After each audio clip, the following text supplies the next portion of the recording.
Hello and good afternoon, everyone. We're just giving a little bit of time for people to trickle in. Thank you all for joining us today. We're very excited to share this new program with you all, and we're very excited that you all decided to join us to hear about it. I assume most of you know me, but I'm Carol Longworth. I'm the Regional Director of Empire State Development on Long Island. I'm joined by two of my team, Denise Zanni, who I'm sure you know is the Deputy Director of the Regional Economic Development Council of Long Island. And you may not know, but Brandon Gimpelman, who is the Program Manager in the Long Island office for this program. So going forward, you'll be dealing with him quite often. Brandon, all the information that we're going to share with you today, this webinar is being recorded. It will, and the slides, both will be posted to our website, and all the guidelines that for this program, the FAQs, everything else you need to know, sample forms are all on that website. And Brandon has already put that into the chat. So just the brief agenda for today. We have an hour together today. I won't take all of that time because we certainly want to be able to answer your questions. I'm gonna start briefly. We're just gonna give you the what, why, and where, and finally how to apply for this program. We want to explain to you why this is an important program and how it can be helpful to you in your municipalities. And finally, we'll finish up with how you can apply for this program. We're gonna as you can see here, we're gonna leave a lot of time for questions and answers. We want to make sure that we get a chance to answer all your questions. If you have a question as we're going through, just put it in the chat and we'll get to it when we finish. And at the end, you'll also have an opportunity to raise your hand and we can call on you and make you a panelist and call on you if you prefer to speak your question out loud. All right. So let's get started. Just give you a little bit of the background. We want to talk to you about the program and how we got to where we got to. I assume most of you are familiar with the Regional Economic Development Councils, but just a quick overview in case you're not. About 14 years ago, the state created regional councils in the 10 economic development regions. And each regional council has about 22 members that are leaders in the community and that are appointed by the governor. And that regional council is tasked with developing a strategic plan for the region and then helping direct state funding towards projects that support that regional plan. So in 2023, a year and a half ago, the state asked each of the regional offices, each of the regional councils to develop a new strategic plan. The first one had been 13 years prior. And we all know this 13 years is a long time, especially the last 13 years we had. You know, we saw economic storms, we saw weather storms, we saw public health storms. You know, a lot had changed over that time frame. So they asked us to really refresh the strategic plan and create a new one, which we did in 2023. And we did it with the help of consultants who are on here today, HR&A advisors. They were great help to us then and continue to be. So we want to thank them and give them a shout out. Now, in 2023, as part of that strategic plan, the state also loves a competition, and they created something called the Challenge Competition. They asked each of the 10 regions to identify what their largest challenge was that was facing the region, facing the economic health of the region, and develop a plan to approach that challenge. And then they were going to award 3 of the 10 regions in the state $10 million to implement a plan to address the challenge. So the regional council came together. We talked to lots of people. You know, HR&A advised us, looked up some data. You know, we did some deep thought about it. And after a lot of deliberation and consultation, the regional council, the Long Island Regional Council, identified the shortage of diverse and affordable housing as the region's biggest challenge. And let me explain to you how the REDC came to that conclusion that, you know, housing was an economic development challenge to the region. The chart you see, the graphic you see on this page here demonstrates that a strong economy depends on the availability have a strong workforce. Those are the people that work in the businesses, the manufacturing plants, the hospitals, the retail, the restaurants, everything that keeps Long Island's economy booming. Without that workforce, the businesses can't thrive. And of course, we can't attract the workforce and the talent or retain the workforce and the talent in the region unless there is a robust housing market. Simply put, we know that people will not stay on Long Island or move to Long Island to work if they can't find an appropriately priced home to live in and raise their family. So while Long Island's businesses are doing well, and we have recovered from COVID faster than most other regions and states, as a matter of fact, we still have one critical issue. Our balance in this virtuous cycle is off. We simply do not have enough housing to sustain the workforce and therefore the businesses. Now, you don't have to take my word for it or our plan's word for it. I mean, you see this every day in your normal life. You see help wanted signs in every window in your downtowns, in the factories. You see restaurants that have to close 1 or 2 days a week because they can't find the staff to run the restaurant. You go to the grocery store and there's one line open and then a bunch of automatic checkout lines because they don't have enough people to check out your groceries for you. You have to wait weeks to get your car fixed or weeks to get a doctor's appointment. This is the result of not having enough talent in the region, and we're reaching a crisis mode. So now, let me give you some facts to back up my statement, so you don't have to just take my word for it. Long Island's population is essentially stagnant. We have been hovering around 2.9 million people, and when I say Long Island, I'm talking Nassau, Suffolk, for a long time now. But the critical issue is, and you can see in this chart, is that we've lost nearly 100,000 people in prime working ages between 2011 and 2021.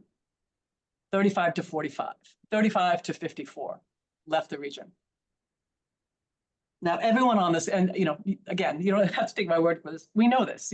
Everyone on this call, knows a college student who went away to college and didn't come back, or they have a colleague that moved their family out of the region for lower price housing. It happens every day. And we see in our public schools, you can see that we've lost in the under 18, 47,000 people in that same time frame. And a Newsday reported not too long ago that 3 out of 4 public schools on Long Island are dropping enrollment. And overall, there's been a drop of 7% over the last decade. And some schools are losing as much as 25% of their population during that school age. I hear the complaints all the time. I hear the volunteer firehouses can't get enough volunteers to support their programs. But simultaneously, as you see on the other side of the page, we've created jobs during this time frame. In fact, between 2000 and 2019, we created 62,000 more jobs in the region than we added housing units. This makes that equation, that chart on the previous page, unsustainable, right? We can't keep creating jobs and not creating the housing.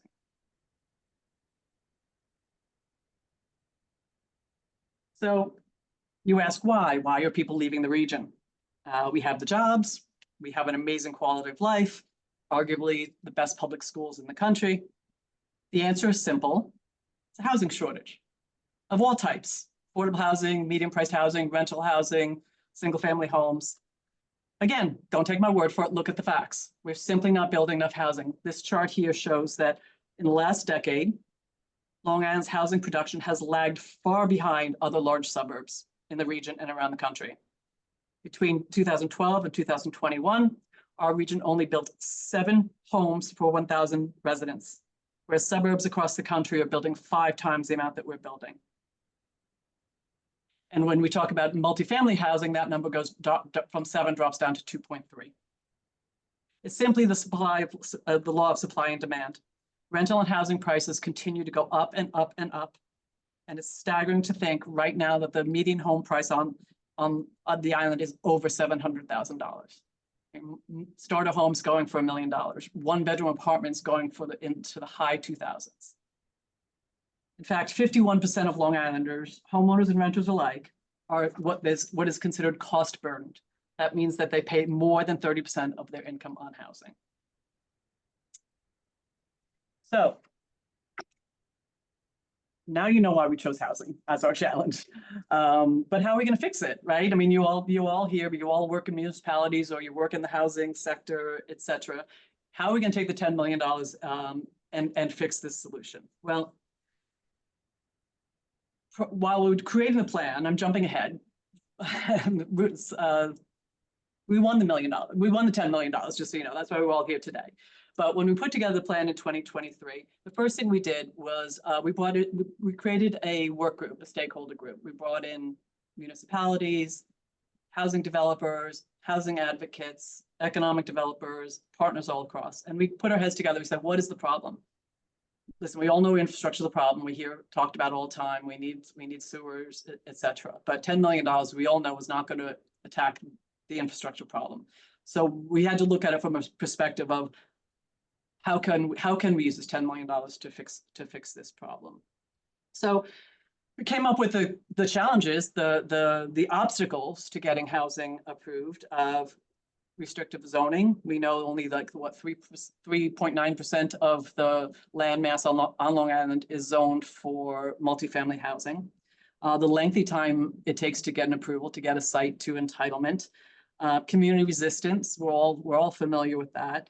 And really, we determined like, it's like the lack of the data-driven awareness. Like if you really look at the facts, like I just mentioned, you know, school districts come out to argue against the overcrowding schools and if we put a multifamily house up. But I just told you that our population is dropping in our schools. So, you know, it's not based on the data, it's based on fear. So those are the obstacles we identified. We put together a plan saying we want to help municipalities make sites shovel ready, overcome those obstacles. And the state loved our plan. And as you see there in the headline last December, we won the $10 million to create this housing plan. We're calling it now the Long Island Forward Housing Program. And that's what we're here to talk about today. So we want to use this funding to kind of make sites shovel ready, to help municipalities identify sites and offer the technical assistance that they need to make a site shovel ready that would attract a developer to build on that site. You can go forward, Brandon.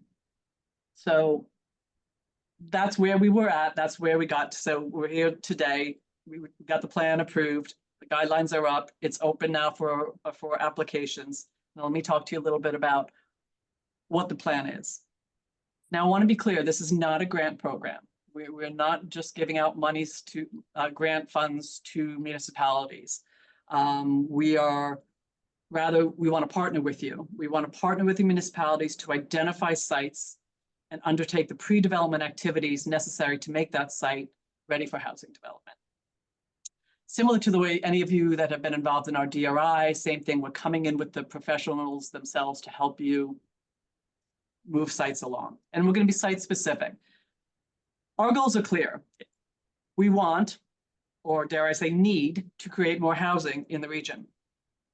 And I believe we share the goal with you of wanting to revitalize your downtowns, your villages, and your cities.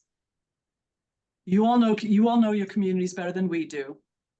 You could probably all right now list several underutilized properties in your area. It's either the empty parking lot, or it's the vacant strip mall, or the single stores in your downtown that could accommodate 2 or 3 stories of apartments above it. We're not here to tell you where to build housing. We want you to come to us. Let's put that property back on the tax rolls and create a much needed housing for either the young professionals or the empty nesters who want to stay in their neighborhoods, just don't want the big family 4-bedroom house anymore, but they want to stay in the neighborhood where they raise their children and where they have their community. While we were developing this plan, we spoke to several of you. I told you we had some municipalities on our work group, but then over the course of last year, as we were developing this program, we reached out to a bunch more of you, those of you who know, and asked you, how would this work? Like what can we do to help you move your sites ready for development? So we really wanted to make it very clear then and to you now that we are trying to empower you. which we want to give you technical assistance. We want to help you develop create sites for development. We're not telling you what to do. We want to help you do it for yourselves. So we want it, in order to partner with us, we do have some criteria that we're looking at. But we encourage you, I don't want anyone to be scared by any of the check marks on this chart. We'd want any municipality who's interested in building housing to come to us, give us a call, let's talk to us. But in general principles, we're looking for larger sites that can accommodate multifamily homes. We're looking for projects like that convert existing structures, remove blight, adaptive reuse, blighted properties, vacant properties. Love to have local support, but if there isn't, we can offer assistance in community outreach and education. That's one of the services we're going to offer. Again, we look to the pro-housing communities, but it's not required at this point. And we want to see some level of affordability. I'm not saying low-income housing, but between the 80 and 120 AMI, some percentage of the housing, we would like to see that. So again, if the thought you have for a site, doesn't accommodate all of these criteria, it's okay. As I said, just please reach out to us. We'd like to talk through this program more fully with you. So who is eligible to apply? Municipalities have to be the main applicant for this site. So if you're a municipality and you already know a site that you'd like to build on, great, let's get started. If it's privately owned, bring the developer in with you, make sure he or they sign an affidavit so we know that we're working on a site together. If a developer is interested, bring the municipality with you. You municipalities have a lot of powers, you have the power of zoning, so we want to make sure you're on board. And if you don't have a site, if you're listening to this and I've convinced you, I hope, of the incredible need to build housing in the region, but also in each of your towns, to make your own community vibrant, we need more housing. If you don't have a site in mind, we can do that too. We can help with technical assistance to help you locate a site. So let me reiterate once again, this is not a grant program. This is a technical assistance program. You're going to apply to us for technical assistance, and we have a chart here of 11 technical services that we identified after speaking with several of you that we thought would be the most impactful to take a site from vacancy to ready for a developer. And in addition to these 11, as I mentioned earlier, community engagement and public outreach will probably be layered on each one of those because we do know how important that is. So you will be applying for, Denise and Brandon are going to walk through the application process a little bit more, but these are the technical, the services that we identified as being necessary, and some of them are pretty broad, and we believe will accommodate any need from any municipality. So I just wanted to say why we think this is going to work. It's because it's worked.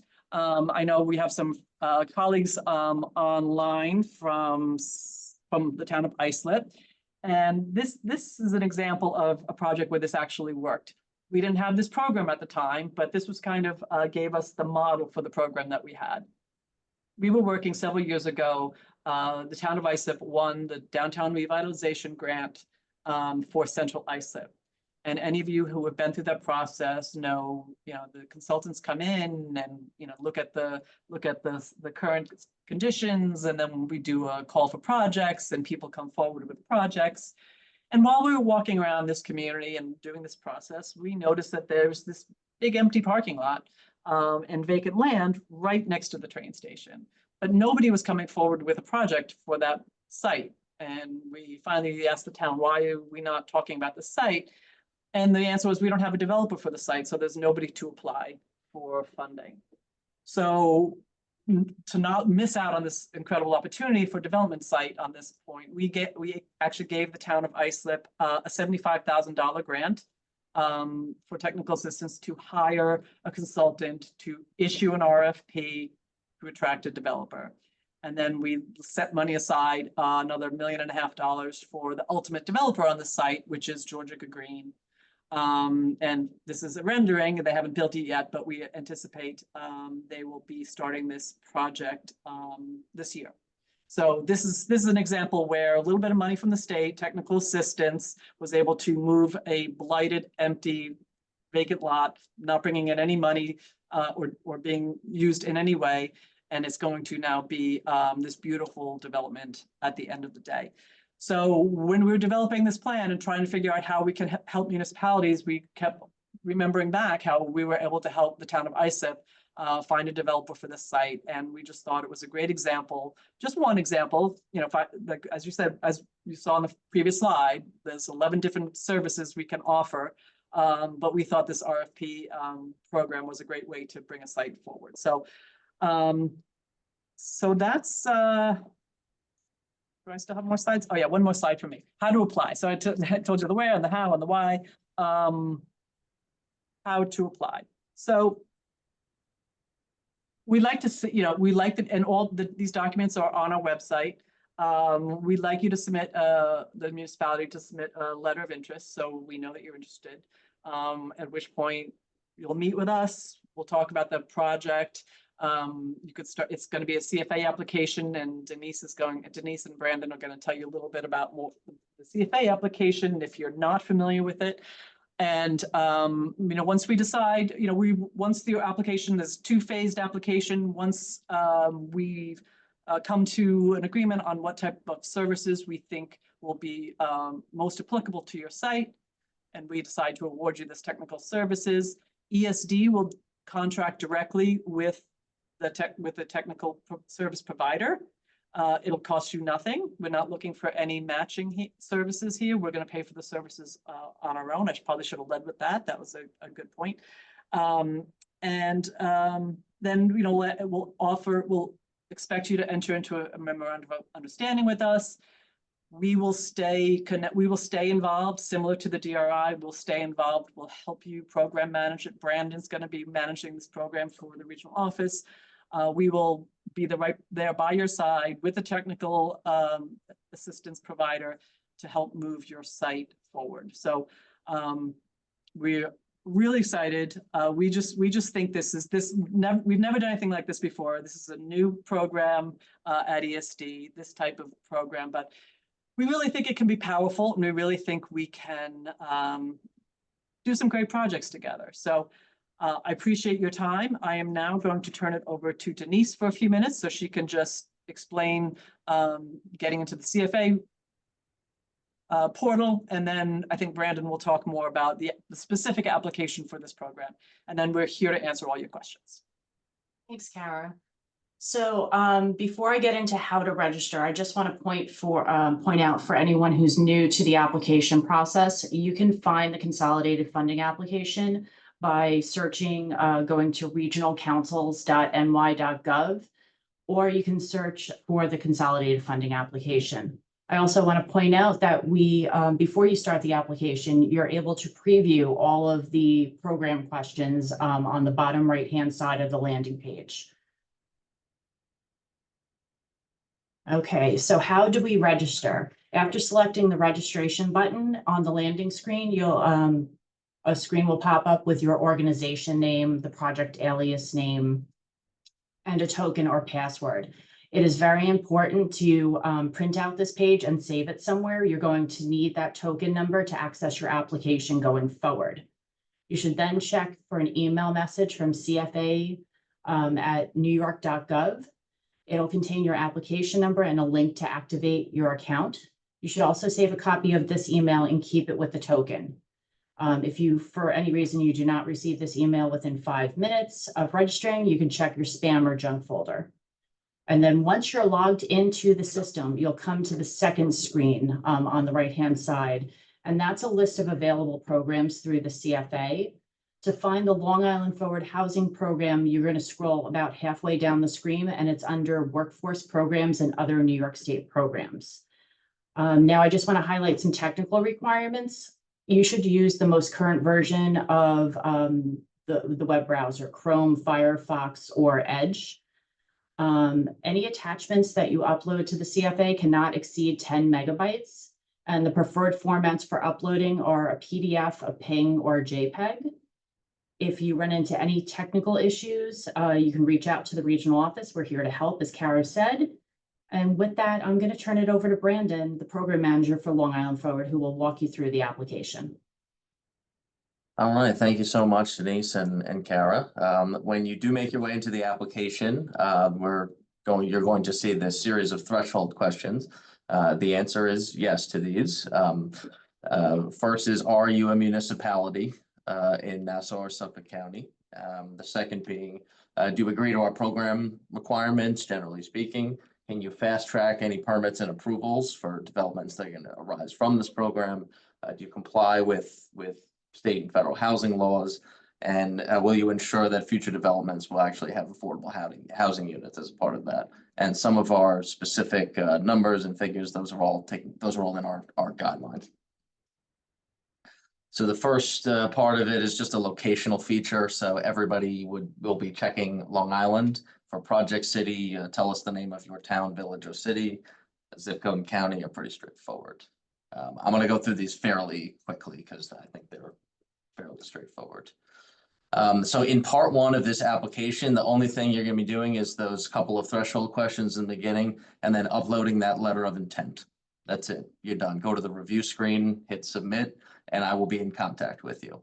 Assuming we believe we have a viable project at that point, or the municipality is willing to receive the assistance and all as well, I will advance you to the second stage of this, where we'll start asking some more specific questions about what the housing needs are in your municipality. What are the housing needs, generally speaking? Do you have a zoning district that actually allows for multifamily? Can you fast track processes? And have you submitted already? Are you pro-housing? We probably will know those things, but that's there for everyone. So then we come to the critical juncture of this application, which is, do you have a site or do you not have a site? And you may even have more than one. So if you do, tell us that, and it'll prompt you, what is the address? Who owns the site? If it's unknown, that's okay. And what is the size of that lot? If that's, whether that's square footage or, 100 by 50 or something like that. If you don't know, that's also fine too. And then it'll ask you a couple more questions. What are the conditions of that site currently? Is it vacant? Was it an industrial zone? Tell us what that is. Do you know what the zoning is on that site? Again, if you don't know, that's okay. But if it's not specifically zoned for multifamily, then tell us how it can be. Identify environmental issues, any physical issues with it, or any sort of challenges that you think may exist with that site. And final question is for this section is if you have any estimate of what may potentially be built there, but if you don't, we'll help sort that out with you. Going back to a minute, let's say you answered no to that question. Have you identified a site? Well, that's going to prompt you a few more questions here. It'll get you, we want to prompt you to think about where those vacant and blighted, et cetera, sites are in your municipality. And then we'll start working with you really to find a site. If you've completed, and this really goes for any applicant, if you've completed one of the following studies recently, master plan, a housing study, or some other kind of comprehensive plan, tell us which one, and you can go back to the attachment section and attach that there as well. And identify barriers to development. What's going on? Why? So, and then if you have an idea about how the technical assistance may help overcome that, list that there. That's what can be one of the things we'll be looking for. The final question is, tell us what actual service you may need.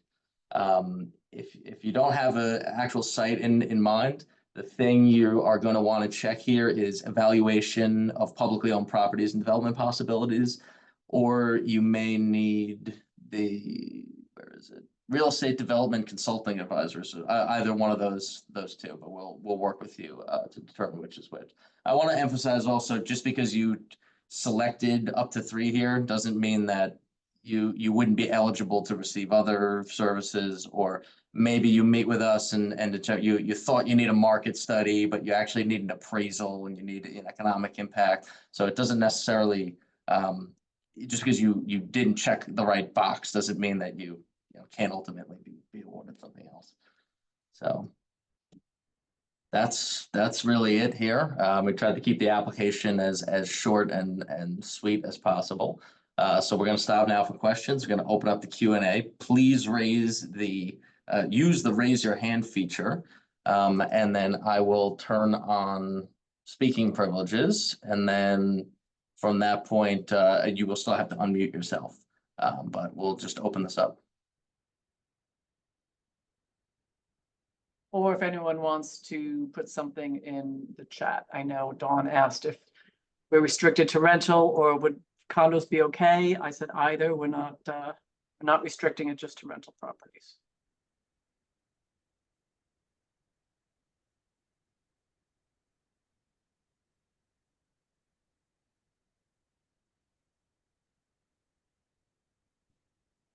Not seeing any hands.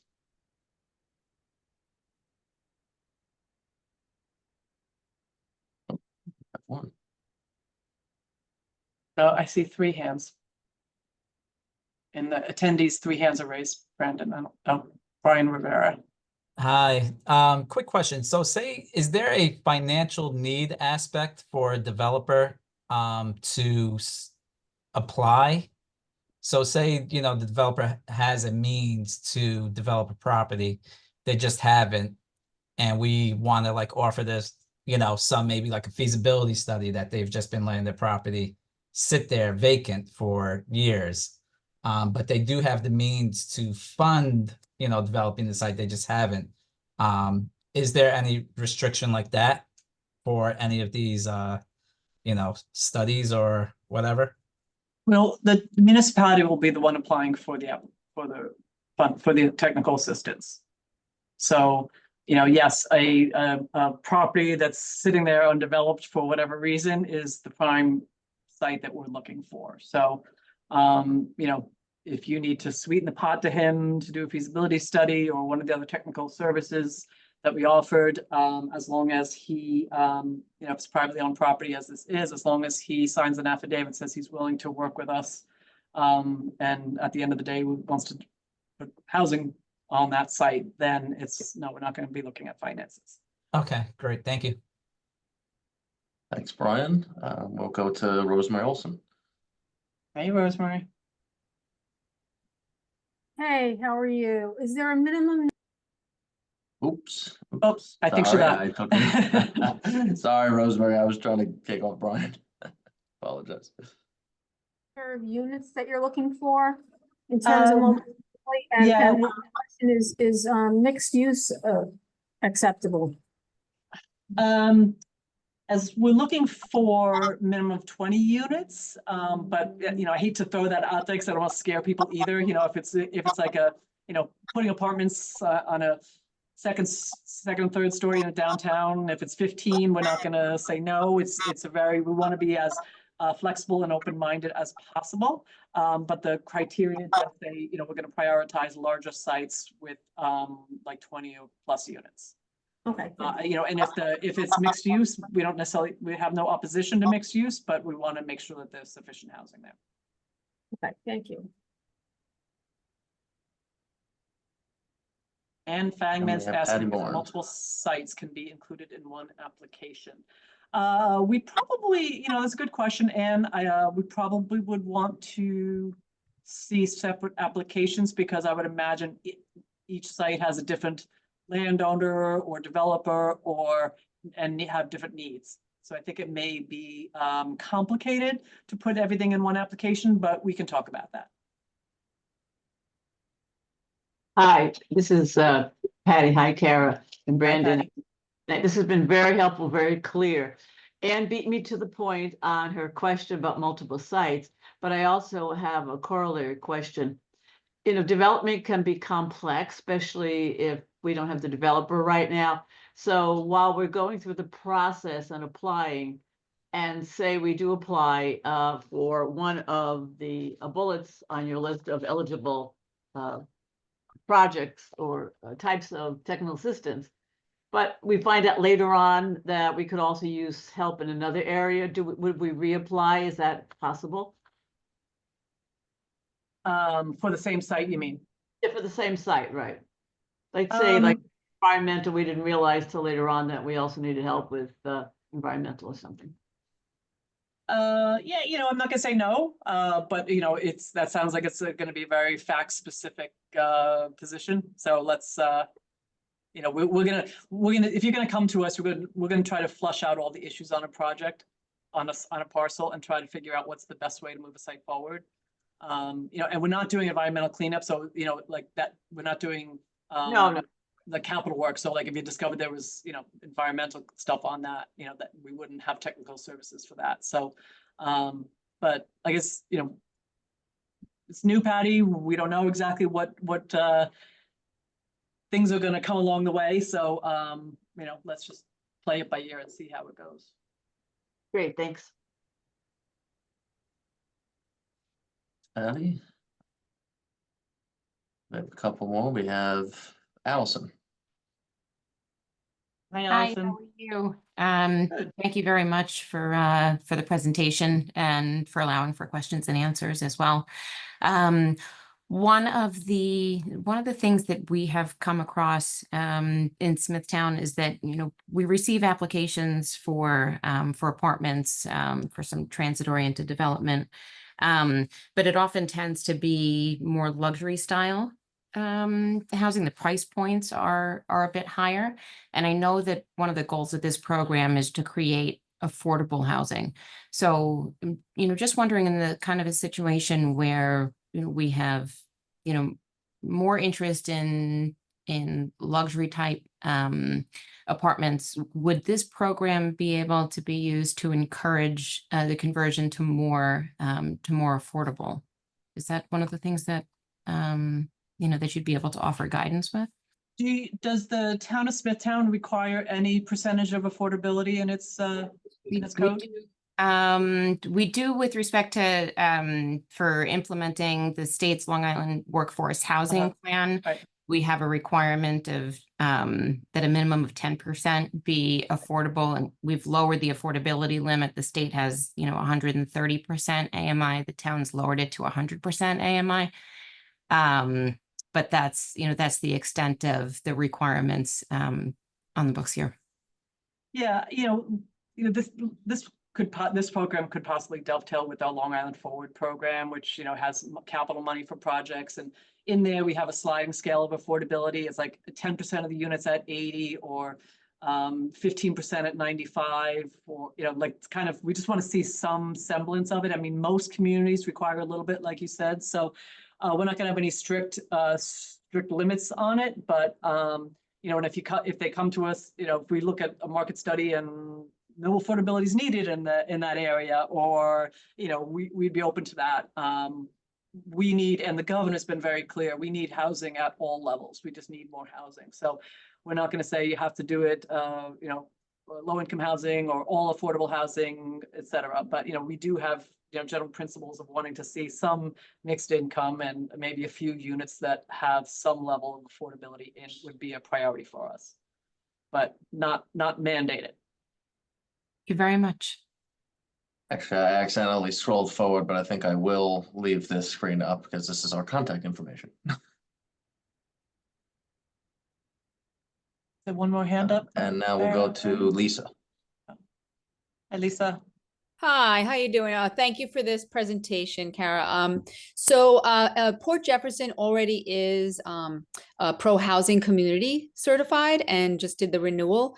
And we have a New York State Empire Restore New York Round 9, I believe, application in for development that's over the 20 units and it's mixed housing. Would we be able to, apply, because that reimbursement, if we do get that grant, is just a small portion of the actual dollar amount of that project. Would we be able to apply for that project with this grant application, or does it have to be a totally new project?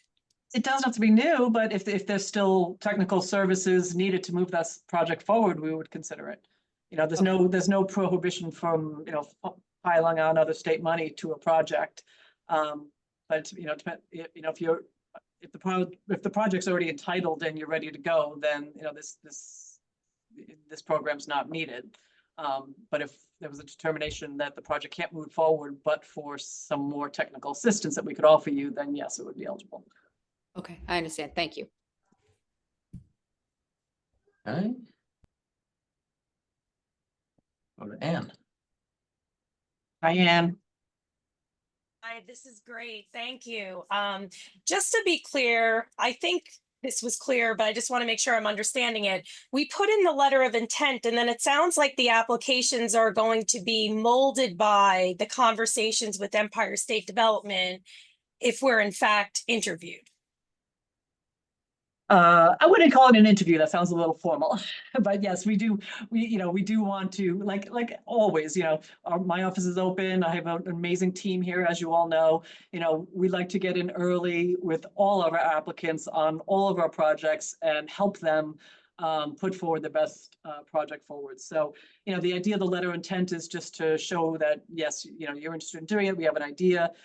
You can call us before you do the letter of intent if you'd like, just to you know, flush out what you're looking at. And yes, then we will help you, try to guide you with us and our consultants. HRNA will help. You know, if you have no idea what technical assistance you need, you just know you have a site and you want to do something with it, we will definitely work with you to figure out what's the best technical assistance needed. Okay, perfect. Thanks so much. Thanks.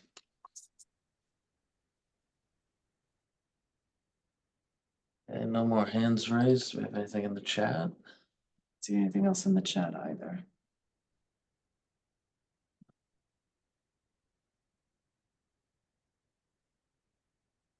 Oh, Eric Alexander, does engaging in these programs give you an extra boost in tax credit programs? I don't know. I don't want to speak, Eric, I don't want to speak for HCR. I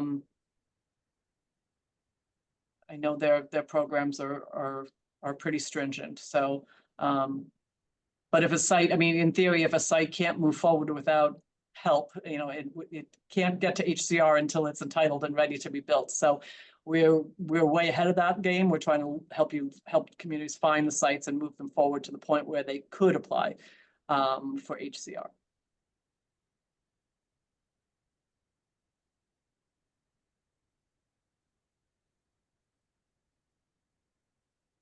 Okay, as we said, this webinar and the presentation here will be linked on the webpage where the guidelines are and the draft letter of intent is, and everything else that's needed for this program.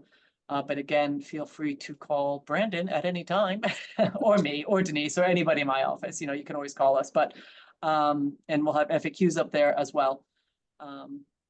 Michael is asking in the chat, must you be a municipality to apply? Yes. Yeah, yes, but if you're a developer, you can you just join with, because the municipality is the one with the zoning power, right? So we want to make sure that we don't want to come into a community where the municipality is going to say no way, no how, and our money just gets, then the money just doesn't effectuate housing at the end of the day. So if you're a developer, go to the municipality and have them apply, and you can partner with them. In fact, if you already own the land, we want to make sure that the landowner, just similar to the Restore New York program that some of you have applied for, we want to make sure that the landowner is on board with what the municipality is applying for and planning for the site.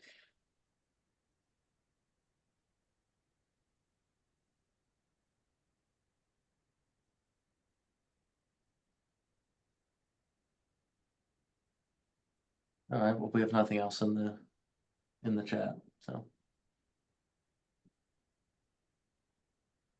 Well, this is a lot of you showed up today, so we are appreciative. We are excited to get this program running. You know, we anticipate it will run for 5 years, but if we spend it all in year 1 and 2, we'll be really happy. And to prove to the rest of the state that this is a great program and everyone should be running one. So feel free, bring your ideas to us. We'd be happy to talk through anything.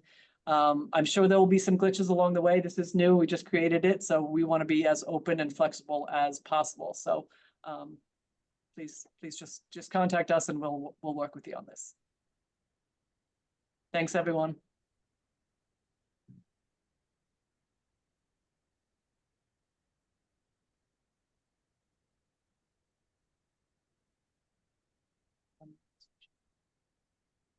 Hey, Brandon, I think we can finish. Talk to everyone soon. Evan, have a good week. Thank you. Thank you.